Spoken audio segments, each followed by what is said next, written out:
He appeared as an apparition to different people for specific purposes after his departure.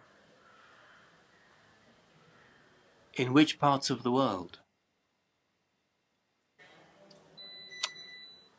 India, other parts of Asia and Europe generally, also in North America.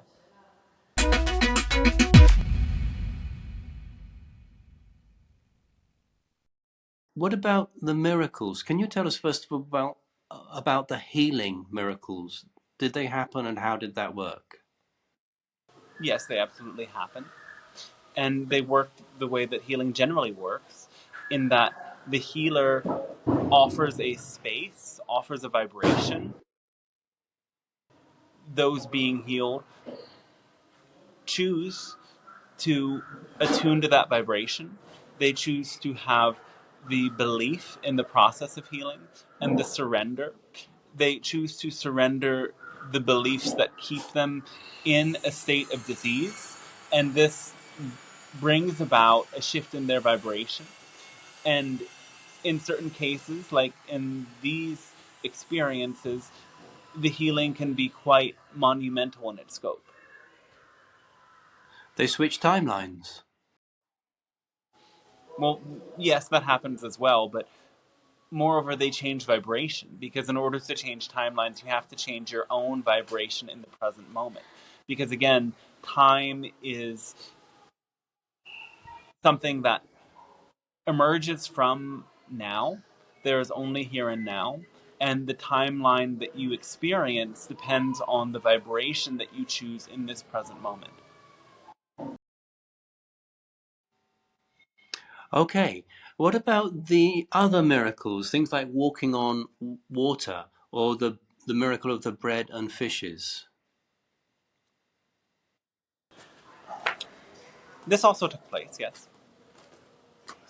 And how did he do these?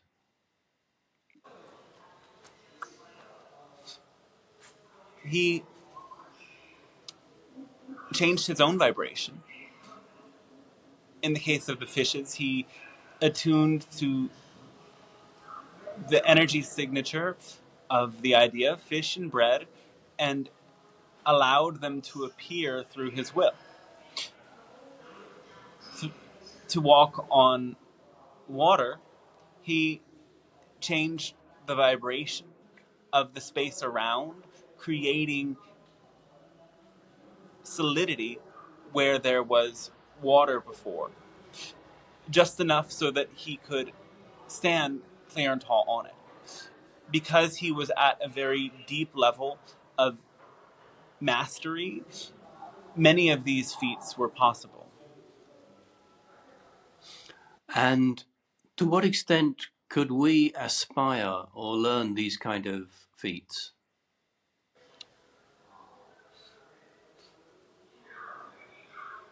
You are held back by the scope of your intentions, because there need to be a great reason to be able to do such miracles. If the only reason is to validate your own ego or to get others to follow you, it's actually more of a self-serving or negative act.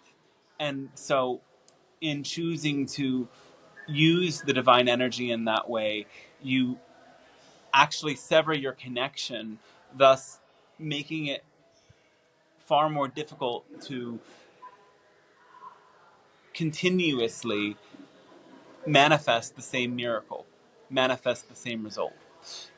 It is when you are truly in that selfless flow of divine energy and your intention is only to serve and to bring about an exciting flow of love into this world, that these things become possible.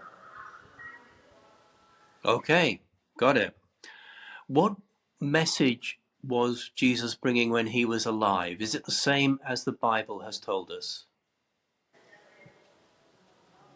Well, his energy was that of unconditional love. He came to bring this energy to life in your world because there had been not so many examples of it, and no examples of that energy to such a degree in that part of the world.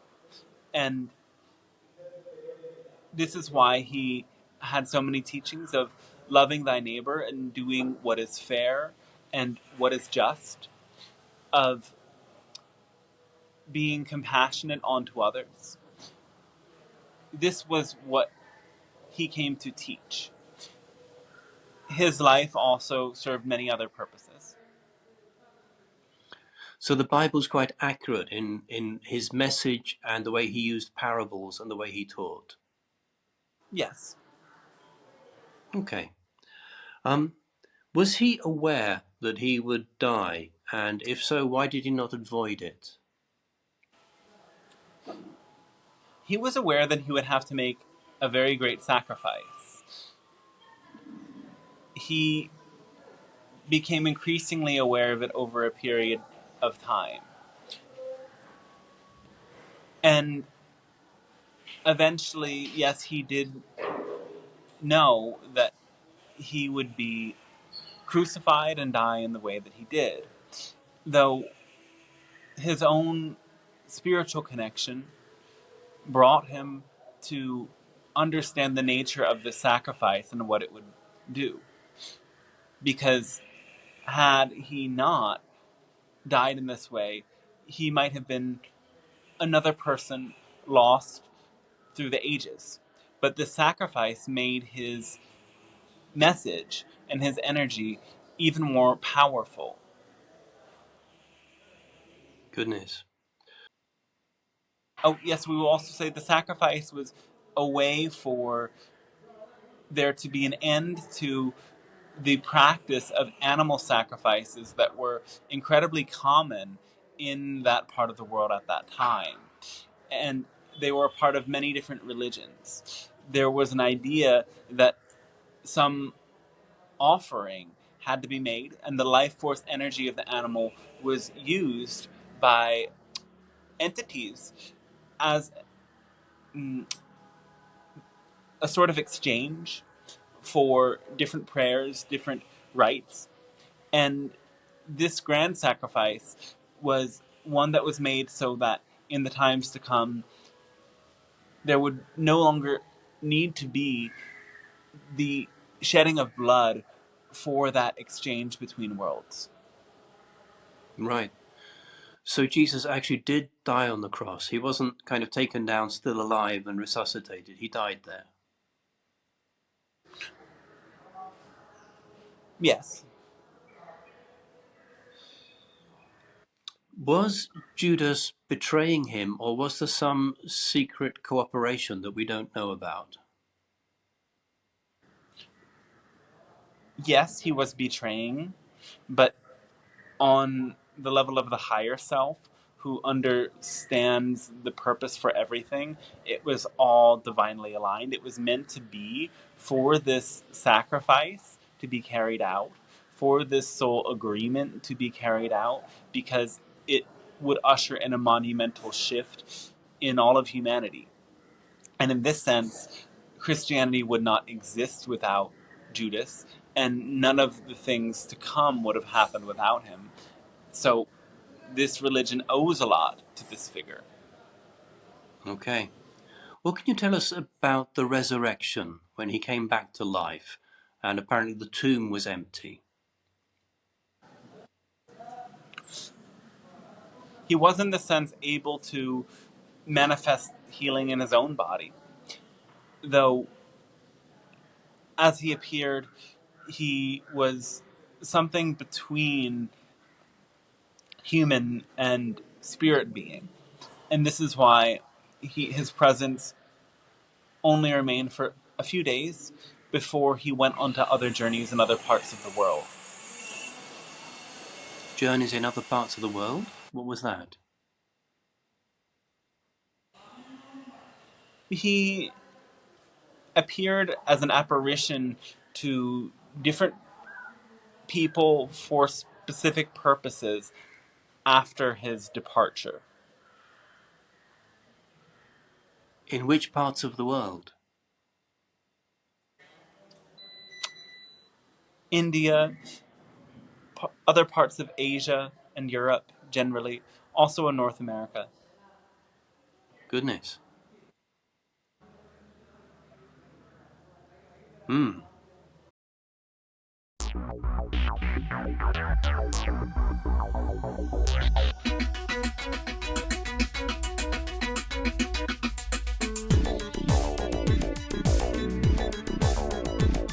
On the spaceship of Babel, we are gliding through the stars on a 5-year mission beyond Jupiter and Mars. A celestial encounter on a future Noah's Ark, and you won't hear us coming if you whisper in the dark.